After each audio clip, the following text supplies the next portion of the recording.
and we're recording. I've got a special guest today, Nancy Becher with Invisible Warriors. She is the founder, correct, of Yes. Invisible Warriors. Is it .org? It's org, yes. InvisibleWarriors.org. And we're going to talk a little bit today about the specific challenges that they try to help with female veterans. I'm a veteran, and I thought this would be important to have her on and talk about this organization, how they help people. And tell me about it, Nancy. How did you get into this? You said you woke up one day and said, I want to help female veterans. What got you into that? Had never had any idea of doing anything like this. I was a business consultant in Washington, D.C. for 35 years. Mm-hmm. Met Ed, my husband, and we moved to Michigan, which is where I'm from originally, to take care of my parents who were in their early 90s. Mm-hmm. And we were out with them for a dinner, and I was getting back into the car and got sideswiped. Okay. And basically fell out of the car, twisted my ankle, and 6 months later realized I had broken bones, torn tendons, and torn ligaments. Sure. As a consequence of all of that, I now have something called complex regional pain syndrome, which is the worst nerve damage that anyone can have. Okay. And I am now in a wheelchair because of that. I Understood. can walk a little bit. I see you walk some, but not a whole I walk lot, some, so. but not much. Yeah. And still had not thought anything about doing this. I did not meet or marry Ed until after he had retired. So we didn't really do much with the whole veteran world back at that point. Mm-hmm. After we moved to Michigan and after I was injured, we started going to the American Legion. We started doing things like that. So I got involved with veterans. Mm-hmm. My organization actually started out as an organization working with women with invisible illnesses. You look at me, Sure. You can't tell there's anything wrong. Right. Not one single woman was interested. Really? And I did a podcast for 10 years for women with invisible illnesses and got lots and lots of listeners, but nobody wanted anything to do with the organization. So I was about ready to quit. Mm-hmm. And my board of directors said, hey, you are married to a veteran. You live in a veteran community, because by then we had moved to Huntsville. Mm-hmm. And said, why don't you switch? The women veterans have all of the same issues that regular women have, but they also have other things that go on top of that. Mm-hmm. So I decided to morph my organization into working with women veterans. Mm-hmm. But what had originally started everything was back in Michigan. I was non-weight bearing for a year and a half. Okay. And wanted to die. I just didn't want to be around anymore because I had been very active. I went places all the time. We were PIs. We did everything under the sun. I was, like I said, a business consultant. And I just couldn't do any of that anymore. And so I just said, screw it. I don't want to have anything to do with this anymore. And I honestly woke up one morning, and I'm sure you've seen NCIS and you know Gibbs. And you probably know about a Gibbs slap, which is when he used to walk behind somebody and smack them on the back of the head when they were being stupid. Get them to think, right? Yeah. Mm-hmm. One morning I woke up and literally I got smacked in the back of my head with a Gibbs slap. And I'm going, okay, God, that hurt. Sure. Couldn't you have done it any differently? Right. And I distinctly heard, you're not dying from this. Mm-hmm. It's life altering. It's not life ending. Get up off your butt and do something to help other women. Sure. Excellent. So that's what started this whole thing. And then it went from the invisible illnesses to the Invisible Warriors. Okay. Nice. Now, since you've converted over to female veterans, have you seen women want to participate more or reach Yes. out and get more help than you do just as civilians, I guess you'd call it? Yes and no. We are growing. We are getting a lot of support. I get calls all the time from people who are wanting help from me. Mm-hmm. But the general community is still not behind us. They'll say things like, well, there's a lot of organizations out there. You've got Wounded Warriors, you've got the American Legion, you've got the VFW. What do you need one more organization for? Mm-hmm.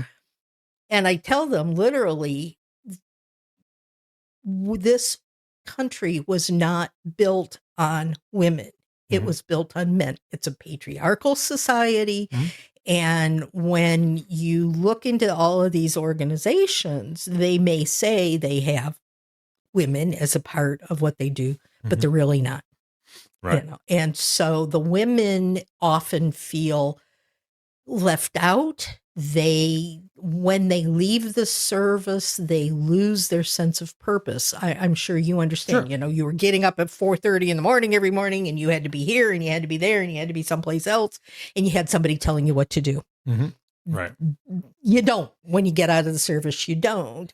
And for many of these women, they just go, what am I doing? I have nothing to do. They also quite often feel like they don't deserve anything. Well, I never fought overseas. I was just admin. I didn't do any of the things that the men do. So I'm not really a veteran. I don't deserve the VA. I've had men say that. So yeah. Like I didn't go to combat, but no, you still have benefits. You know what I mean? So absolutely. Right. You go to the VA clinic in Huntsville. We just got our first mammogram machine. In Huntsville? That big old building? Yep. That's shameful. We just got the first one. Yeah. There's very few. There is a women's center there theoretically, but it's mostly men doctors. I had somebody call me the other day wanting help with they had talked to a VSO. And the VSO said, well, you're already getting 20% disability. And the issues that you're talking about are female issues. So I'm not even going to bother to apply for them. Really? The VSO said that? The VSO said okay. that. They don't see women in the same way that they see men. But unfortunately, most men, I said women don't get it themselves, and most men don't get it either. They say, well, I didn't realize there was anything different.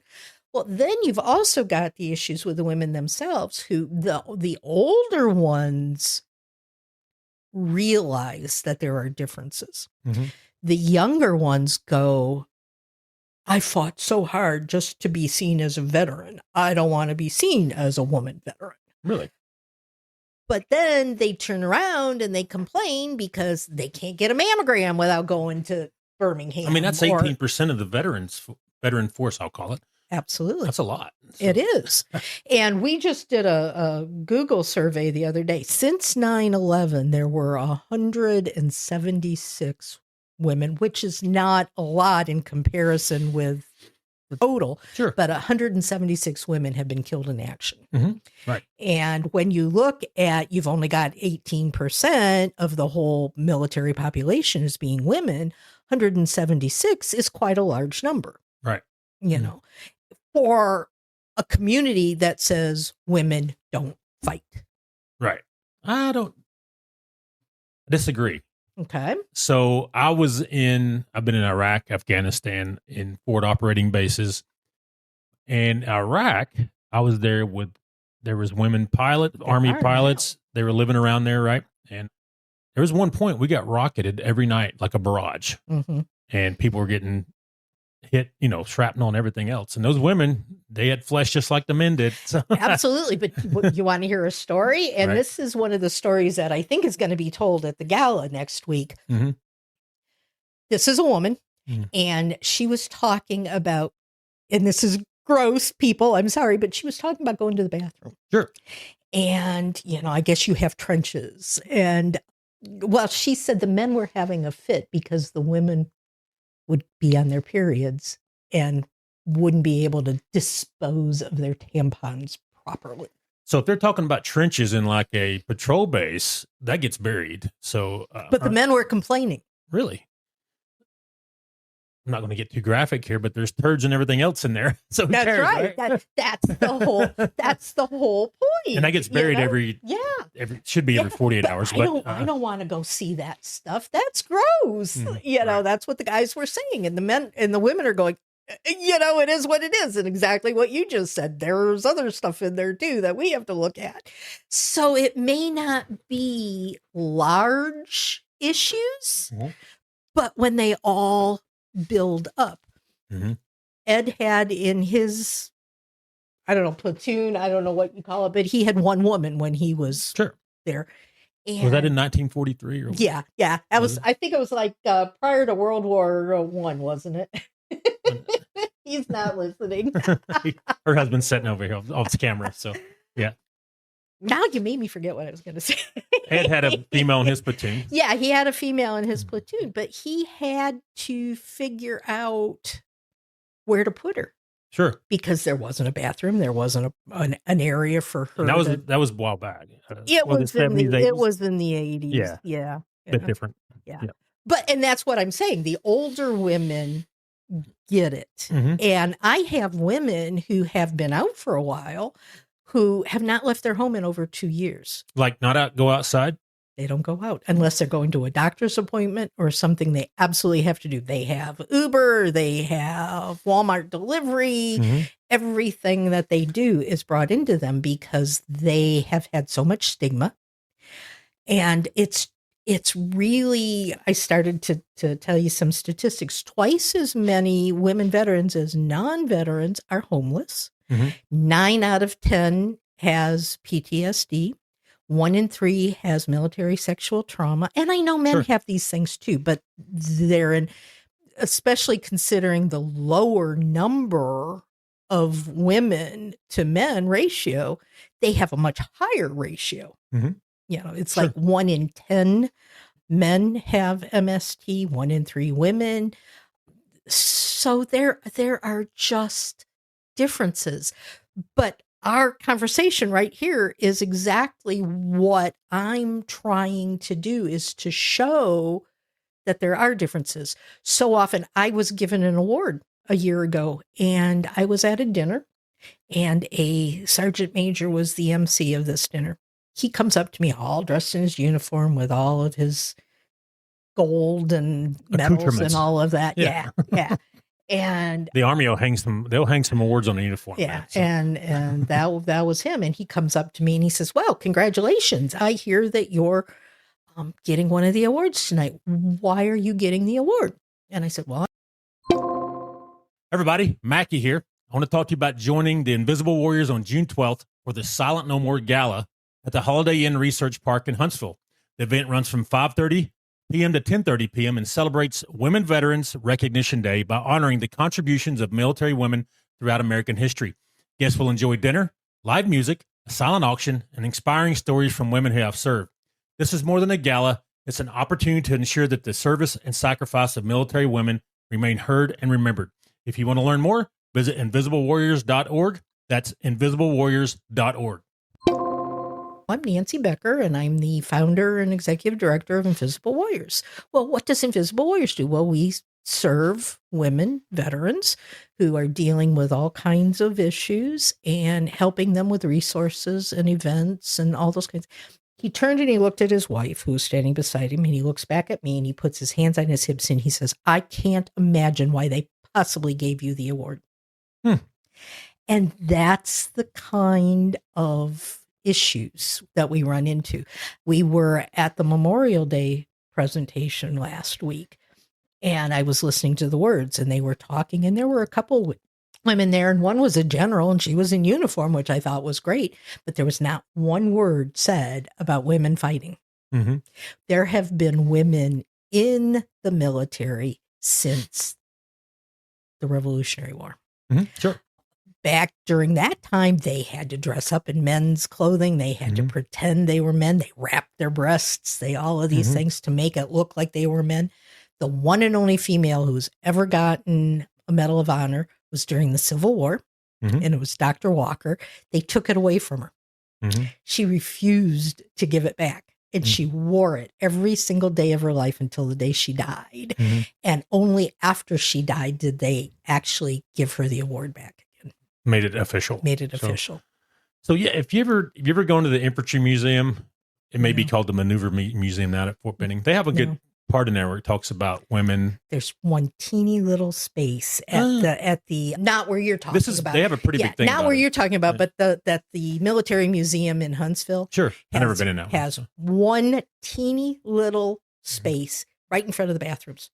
Really? Okay.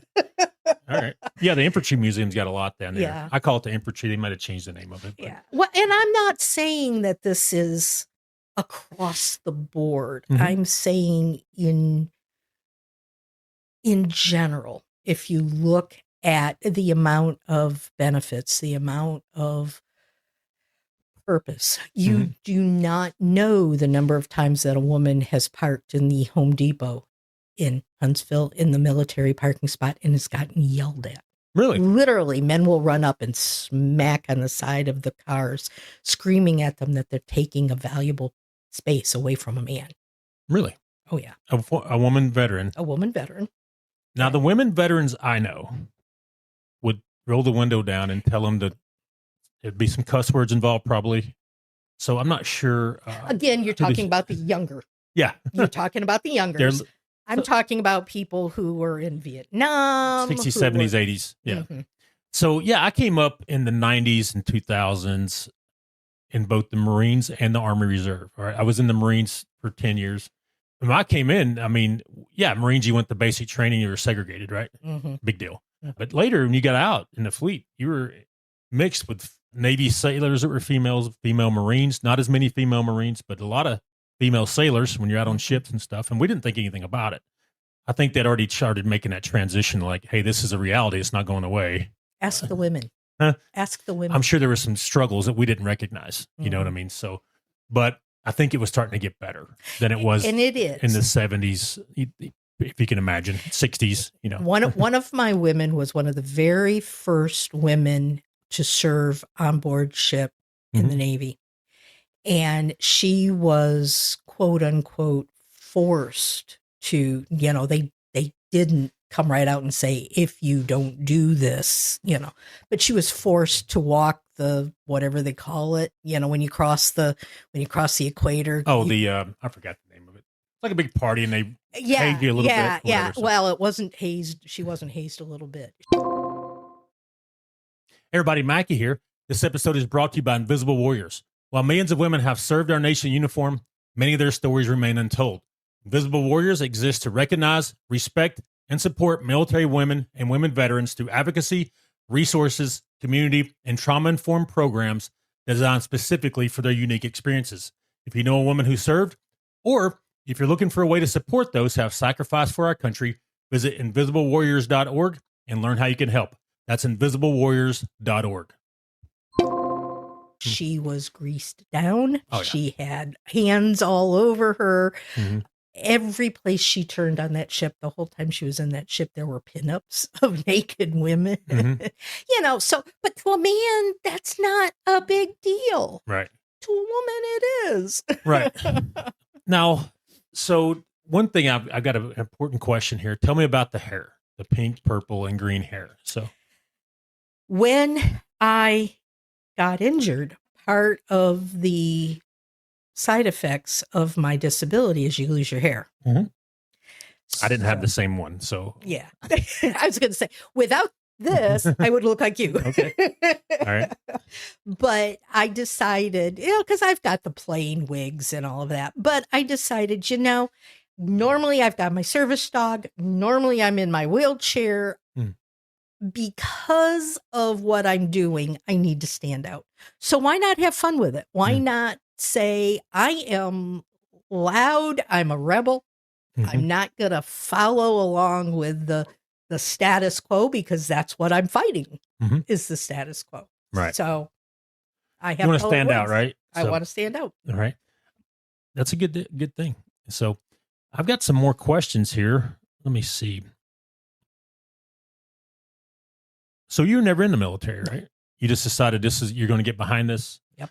Divine intervention, you called it. Absolutely. And said, I'm going to get behind these women and push for advocacy to make these services available. Mm-hmm. Now, how can ordinary people help this organization, invisiblewarriors.org? There's a lot of things. 1948, President Truman wrote into law the Women Armed Forces Integration Act. Sure. Which is what brought the WACs and the WAVES into being. Mm-hmm. It was, and he signed it into effect on June 12th. Mm-hmm. It has been a federal holiday, so to speak, since that day. Mhm. Yeah. Nobody's ever heard of it. So I went to OCS in Fort McClellan, Mm-hmm. and we always marched by, and we graduated in the WAC Chapel, Love Women's Auxiliary Corps Chapel. It's Yep, been there love forever. it. So, but 175,000, I think, women flew air transport during World War II. okay, flew the birds. Actually Okay, flew the birds. All Yeah. right. They were like the UPS and FedEx for the military. Going across the Atlantic. So Mhm. sure. Yeah.